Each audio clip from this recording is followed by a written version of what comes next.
Greetings, everybody. It's CC Garland here. Today, I'm going to talk about how to overcome the wholesaling regulations if you are concerned about them affecting your business going forward. Now, you guys have probably heard that in some states, there has been legislation proposed to essentially ban wholesaling or heavily regulate it. To my knowledge, and anybody could jump in the comments and let me know, Illinois is the only one that I know statewide, not city or countywide, but statewide that has proposed that has a ban on wholesaling. Not just proposed it, but they actually have, no kidding, black and white legislation centered around wholesaling. Okay, so there may be others, but this is just one of the first states that I heard of, and it's one of the main states that I avoid when it comes to virtual wholesaling. However, there has been a lot of traction in states like South Carolina recently to essentially ban wholesaling or heavily regulate it. And it has not been officially signed off by the governor yet in those states. However, it may happen. Now, I don't want to get too political, but I will say this. If a Republican does get voted into office, this may become a non-issue because we know that Republicans, they are very pro-business, and business means real estate to a lot of people, vice versa. Real estate is one of the main driving factors in our economy, commercial and single family. So I do think interest rates will go down if that happens as well. But let's just say something happens, legislation's passed, and in all 50 states, you cannot wholesale. What do you do? And before I get to that, I'll just also say a note on the political environment here is that since it's only been signed off by one governor, as far as I know, which is a governor of Illinois, and that's a northern state, we have to look at it like this. It's probably not that big of a priority for governors to step on the toes of their bigger political donors. These developers benefit from wholesalers providing them with deals in gentrifying areas.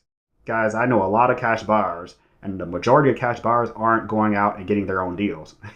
They're not. They're getting them from wholesalers. And so it's like a big secret or open secret in the wholesaling or gentrification space where wholesalers are essentially providing these deals to these real estate investors to flip these areas, the single family properties, or buy up large swaths of land like I did back in 2015 to 2017. I wholesaled about 100 parcels to a developer in one of the most distressed areas in North Charleston. It's called Union Heights.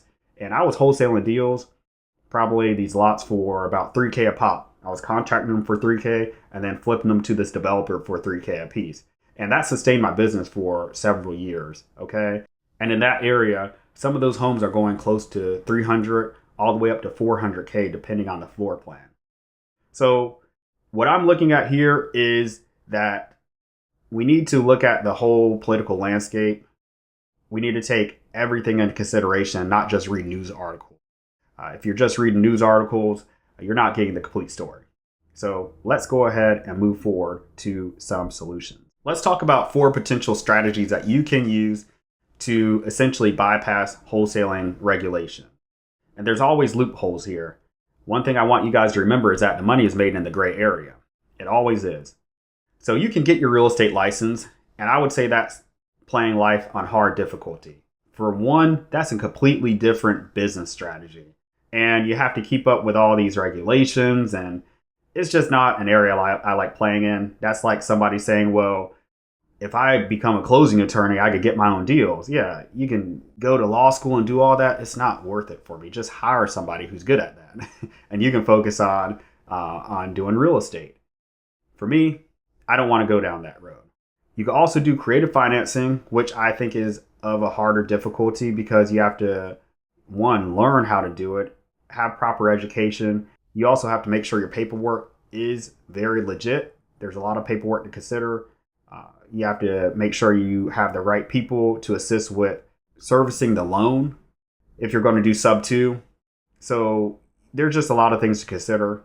If you're doing wholesaling just right now, and that's what you're used to, I would say novations is probably a better strategy to utilize.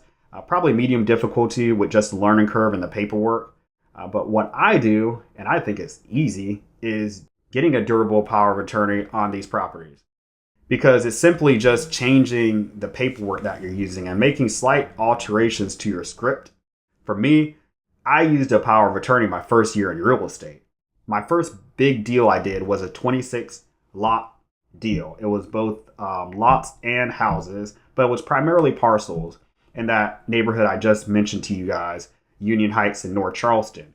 And I actually had a power of attorney drafted for 3 family members, and it allowed me to just do what I needed to do to pull title, communicate on behalf of the banks, the county, because there were some title issues with the deals without involving all of the homeowners on the deed. So it was a family that we contracted 26 lots from, and we wholesale. That made the process a lot easier. But I just didn't use it when I had complicated transactions. I used it pretty much for the first 2 years of my real estate career up until I started using purchase and sales contracts. Really, when I went virtually, because it was a lot more difficult at the time when I was learning virtual wholesaling to actually try to get mobile notary out there. It was just difficult when I was learning the whole process. So I just started to use DocuSign. I will explain to you now what a durable power of attorney is and how we use it in our real estate investment company. I'll also show you an example of the durable power of attorney that my attorney drafted for me years ago, and I still use it today.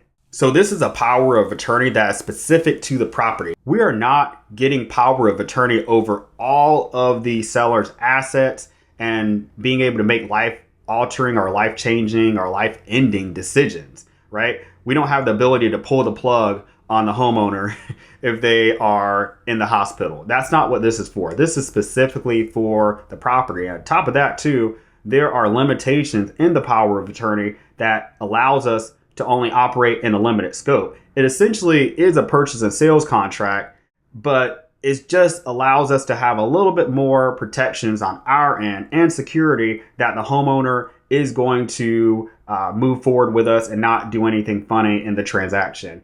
It essentially allows us to represent the seller like we're a family member. So this is why I don't think there's going to be any issue with it being regulated, because a family member or a close friend could get specific power of attorney over the home. Now, are they going to pass legislation that says, well, a real estate investor cannot take over power of attorney or get power of attorney over a house from a homeowner? That becomes way too convoluted. I don't even see that happening. I've done the logical analysis on that and the thought experiment. I just don't see that happening. If it becomes ubiquitous and hedge funds are doing it, maybe. But to be honest, the power of attorney, it needs to be notarized, and any notary of their sane mind is not going to notarize a document if a person isn't of their sane mind, right? I just don't see us going down that path. We could play what ifs all day, but just for now, I think the durable power of attorney is going to be ironclad, but you have to wield it with responsibility. And I'm telling you guys this because I want you guys to be aware of this. I want you guys to be aware of this strategy. I want to help you guys out. I'm all about helping the community out, but we don't want people abusing this. And if you see anybody abusing this, guys, police them. Police them. That means basically correct them, because you're going to ruin it for all of us. So I've kept this very close to my chest for years, but I want you guys to know now, basically, so there's not a lot of fear mongering about whether wholesaling is going to go away, okay? I really don't see it's going to go away if we use a durable power of attorney. Paperwork's different. The strategy is exactly the same. Let's talk about some benefits. So using the durable power of attorney, we can actually list the home on the MLS. A big point here is that we do not have to have the realtor contact the homeowner. We can basically just list it on behalf of the homeowner. So listen, guys, the MLS is where you're going to get the best cash buyers. And for me personally, I don't want to complicate the transaction and tell the homeowner, well, hey, we can list this home in novations. You disclose that. But here you don't really have to disclose it because the power of attorney just gives you the ability to list it. As long as you're going to do right by the seller entrusts you to actually get the deal closed in the timeline that you stated, guys, it's fair game at that point. I'm going to use this example. Let's just say you drop your car off to the car dealership to get maintenance done on it. and they say, hey, it's going to take 48 hours and then you're going to be able to pick up your car.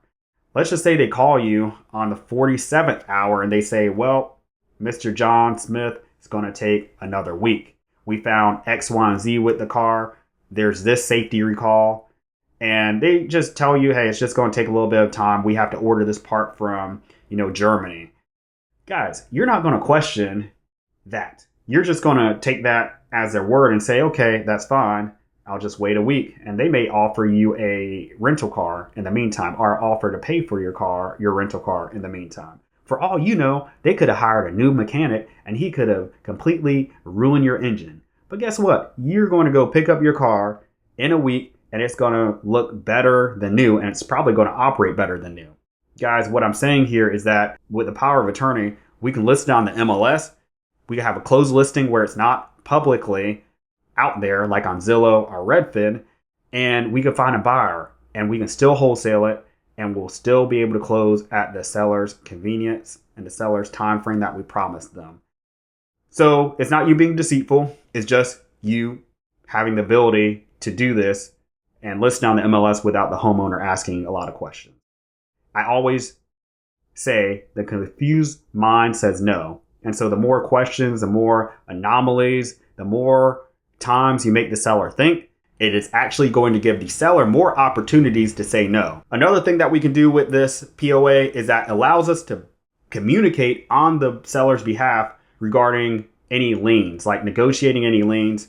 You can become an authorized user on the seller's bank to discuss mortgage payoffs. Guys, we're not taking out mortgages with this. My POA does not give me authorization to do that. However, I have negotiated on behalf of the homeowner one time when they were going to foreclosure. Number one, to be updated on if it's going to foreclose like tomorrow, which that was a stressful situation.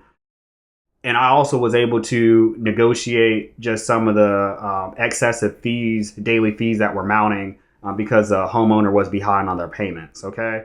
So you're also able to communicate with authorities and the county offices to kick out tenants or squatters. So rather than the police contacting the homeowner and then you being in the loop on that call, you can just take care of that yourself.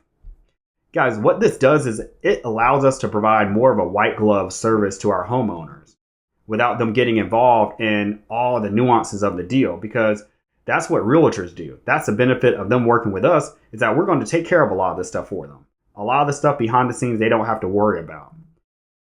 Guys, what this also does, it allows us to have a more secure position in the deal, and it also allows us to have higher seller commitment. And it displays that the seller has a higher faith in you to get the deal done. You guys are basically partners now.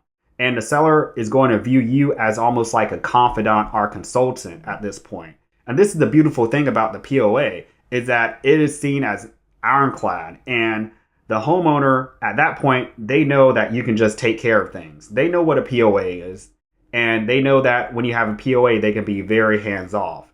And also, guys, it implants something in the seller's mind where they are not easily able to back out of this deal. What I have seen more and more, starting in 2023, we're now in 2024 as the time of this recording, I've had more and more sellers, guys, back out of my DocuSign contracts, my e-signatures. It's getting bad. It's not just me. It's my JV partners. It's my clients. People in the mastermind groups I'm part of, they've seen it's happening more and more. They've had to actually contact attorneys that issue demand letters.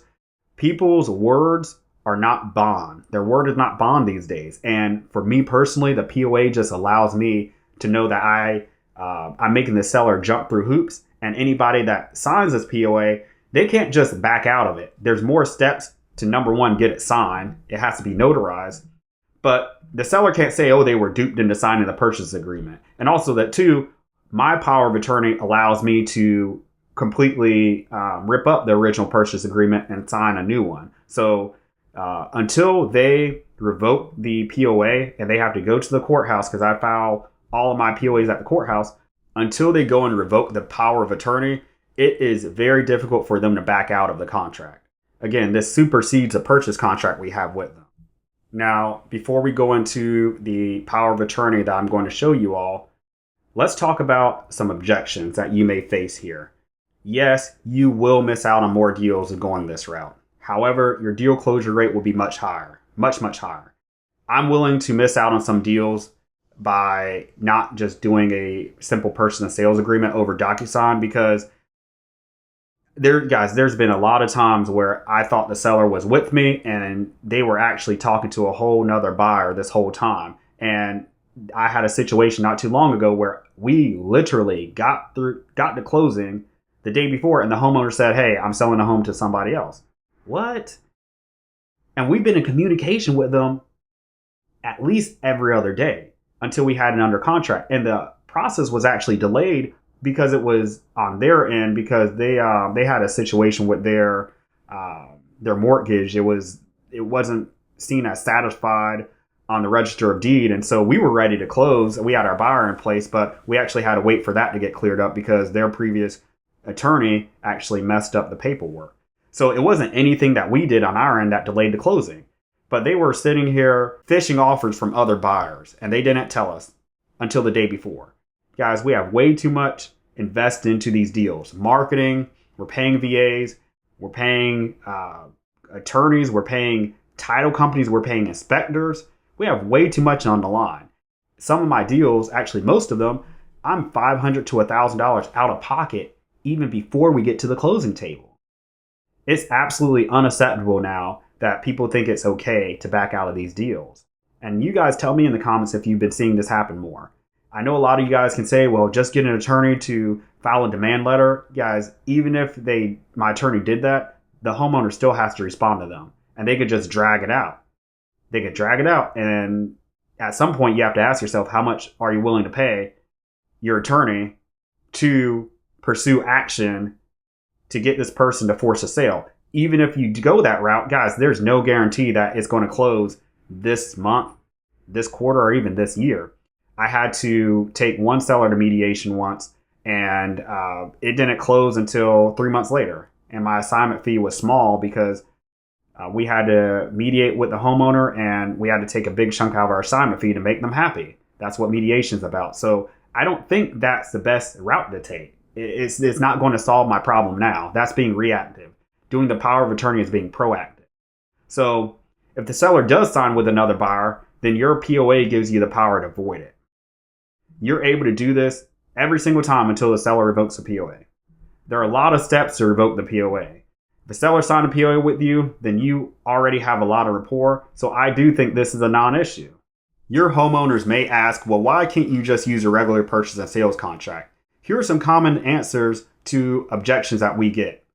We consulted our attorney, and at his guidance, he suggested that we move to a durable power of attorney because many homeowners are backing out right before closing. We're not able to take a mortgage out on your home or able to manage any of your other assets. Guys, here's the thing. If somebody has an issue with this, you can challenge them and tell them, well, after we sign the purchase and sales contract, are you going to entertain any other offers? If they say yes, or if they're hesitant, that tells you your answer right there. Homeowners cannot be trusted these days, guys. They really cannot. This POA allows us to know which homeowners are committed to selling with us and will not be secretly entertaining any other offers. It's very discouraging to get to the hour before closing and the homeowners ghost you. Title company can't reach them.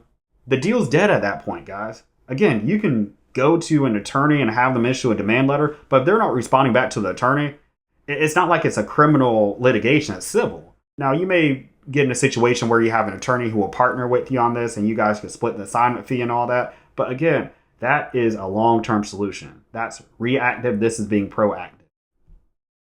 You can always withdraw this POA at any time. This is what you can tell to the homeowner if they're concerned about, signing a power of attorney. And you can always tell them, hey, this allows us to move the transaction a lot quicker. If the seller challenges you on this, then you can always say, hey, we just want to provide a white glove service to our homeowners. And you could give them examples. You can use examples that I have given you, right? Hey, this allows us to communicate on behalf of the bank in case there's any liens, or this allows us to contact the county to get a survey done. Guys, little things you can say like that to make the homeowner feel at ease, because really they're just testing your knowledge. They're just testing your knowledge and making sure you're knowledgeable at that point. And a legal disclaimer, guys, is that this is not legal advice. If you're going to use this, you're using this at your own discretion. I make no guarantees about the accuracy of anything I stated here. Consult a qualified professional for guidance. And if you need one drafted up for your purposes, do that. I'm going to show you guys the example of a power of attorney that I have used that I actually had my attorney draft up. But again, that's for me. And if you do this, guys, you're held liable for any of the outcome here. I'm just putting the information out there. Now that we have that out of the way, let's go ahead and get into the POA. This is the power of attorney that I used on many transactions that my attorney actually drafted for me back in 2015. So this was attorney Chard, and I closed a lot of deals using this POA. So a couple of key points here is that, again, we are only concerned about using this POA for this property. If we were representing the homeowner on many properties, then we would have an exhibit. I've done that before. You'll have like exhibit A, and it'll specifically indicate all the properties. So you'll put the TMS number, our parcel number here, and then you'll also put the property address. A couple of key points here as well. We're allowed to basically continue the transaction if they're disabled. Now, if they pass away, that's a done deal. This power of attorney is null and void, but if they become incapacitated in any way, we can still push through with the transaction, whether they are mentally incompetent or physically incompetent. Also, two, it is notarized. So no notary is going to go and get the individual's driver's license, verify that individual is who they are, and if that person is not of the same mind at the time of signing the power of attorney, they're not going to sign off of it. So that will conclude this video. I hope you guys found this helpful. I will see you guys on the next video.